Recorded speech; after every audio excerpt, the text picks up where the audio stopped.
ಇವತ್ತು ನಡೀತಿದೆ ವಾಂಖೇಡೆ ಸ್ಟೇಡಿಯಂ ಅಲ್ಲಿ Mumbai Indians CSK cricket match.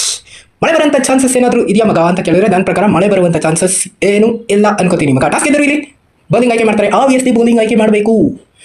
Batting ಆಡೋರು ಫಸ್ಟ್ ಬ್ಯಾಟಿಂಗ್ ಅಲ್ಲಿ 190 200 ಹೊಡೆಯುವಂಥ ಚಾನ್ಸಸ್ ಎಲ್ಲ ಕೂಡ ಇರುತ್ತೆ ಅಂತ ನನಗೆ ಯಾಕೋ ಅನಿಸ್ತಿದೆ. ಇವತ್ತು ನಾನು ಮುಂಬೈ ಕಡೆ ಹೋಗ್ತಿದ್ದೀನಿ, ಯಾರು ಹೆಂಗಾನ ಅಂದ್ಕೊಳ್ಳಿ ಮಗ, ಮುಂಬೈ ಗೆಲ್ಲುವಂಥ ಚಾನ್ಸಸ್ ಇದೆ. ಓಕೆ, ಗೆಲ್ಬೇಕು. ಇವತ್ತು ಯಾರು ನನ್ನ ಪ್ರಕಾರ ಚೆನ್ನಾಗಿ ಆಡ್ತಾರೆ ಅಂದರೆ ಮುಂಬೈ ಕಡೆಗೆ ಹೋಗ್ಬಿಡೋಣ. ಮುಂಬೈ ಕಡೆಗೆ ನನ್ನ ಪ್ರಕಾರ ಹಾರ್ದಿಕ್ ಪಾಂಡ್ಯ ಚೆನ್ನಾಗಿ ಆಡುವಂಥ ಚಾನ್ಸಸ್ ಇದೆ. ಚೆನ್ನಾಗಿ ಆಡ್ತಾರೆ. ತಿಲಕ್ ವರ್ಮಾ ಹಾಗೆ ಸೂರ್ಯಕುಮಾರ್ ಯಾದವ್ ಪಾರ್ಟಿಗೆ ಬರಬೇಕು, ಬಂದೇ ಬರ್ತಾರೆ. ರೋಹಿತ್ ಶರ್ಮಾ ಬರ್ತಾರೆ ಅಂತ ಕೇಳಿದ್ರೆ ಎಸ್, ಬರುವಂಥ ಚಾನ್ಸಸ್ ಎಲ್ಲ ಎದ್ದು ಕಾಣ್ತಿದೆ.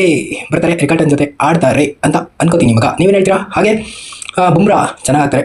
ಬುಮ್ರಾ ಚೆನ್ನಾಗಿ ಆಗ್ತಿಲ್ಲ ಅಂದರೆ ಇನ್ನೇನು ಸಮಾಚಾರ, ಗೆದ್ದೇ ಗೆಲ್ಬೇಕಲ್ವಾ. ಬುಮ್ರಾ ಸೈಕಲ್ ಬೌಲಿಂಗ್ ಮಾಡ್ತಾರೆ ಅಂತ ಅನ್ಕೋತೀನಿ ಮಗ. CSK ವಿಚಾರ ಬಂದರೆ ಮಾತ್ರ ಬರೋದಿಲ್ಲ, ಅವರು ರೂಲ್ಡ್ ಔಟ್ ಆಗಿದ್ದಾರೆ ಅಂತ ನ್ಯೂಸ್ ಬರ್ತಿದೆ. ನೋಡೋಣ ಏನಾಗುತ್ತೆ ಅಂತ. ಸಂಜು ಸ್ಯಾಮ್ಸಂಗ್ ಜೊತೆ ಓಪನ್ ಮಾಡೋರು ಯಾರಪ್ಪ ಅಂತ ಕೇಳಿದ್ರೆ ಯಾರನ್ನಾದರೂ ಕರ್ಕೋತಾರೆ ಅಂತ ಅನ್ಕೋತೀನಿ. ಸೊ ಸಂಜು ಸ್ಯಾಮ್ಸಂಗ್, ಋತುರಾಜ್ ಗಾಯಕ್ವಾಡ್ ಹಾಗೆ MSD ಬರುವಂಥ ಚಾನ್ಸಸ್ ಇದೆಯೋ ಇಲ್ವೋ ಗೊತ್ತಿಲ್ಲ, ಬರ್ಬೋದು ಅಂತ ಅನ್ನಿಸ್ತಿದೆ ನನ್ನ ಪ್ರಕಾರ. ನೋಡೋಣ. ಬ್ರಾವಿಸ್ ಹಾಗೆ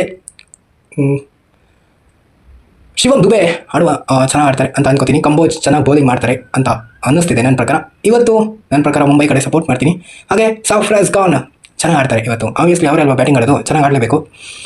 ಕಂಬೋಜ್ ಚೆನ್ನಾಗಿ ಬೌಲಿಂಗ್ ಮಾಡ್ತಾರೆ ಅನ್ನಿಸ್ತಿದೆ. ಇದು ಬ್ಯಾಟಿಂಗ್ ಪಿಚ್ ಅಂತ ನಂಗೆ ಯಾಕೋ. ನೋಡೋಣ, ಇವತ್ತು ಮುಂಬೈ ಕಡೆ ಸಪೋರ್ಟ್ ಮಾಡ್ತಿದ್ದೀವಿ. ನೀವು ಯಾರ ಕಡೆ ಸಪೋರ್ಟ್ ಮಾಡ್ತೀರಾ ಅಂತ ತಿಳಿಸಿ. ಇವತ್ತು ಮುಂಬೈ ಗೆಲ್ಲುತ್ತೆ ಅಂತ ಅಂದ್ಕೊಂಡು ವಿಡಿಯೋನ ಮುಗಿಸ್ತಾ ಇದ್ದೀನಿ. Love you, tata bye bye, see you ಮಗ.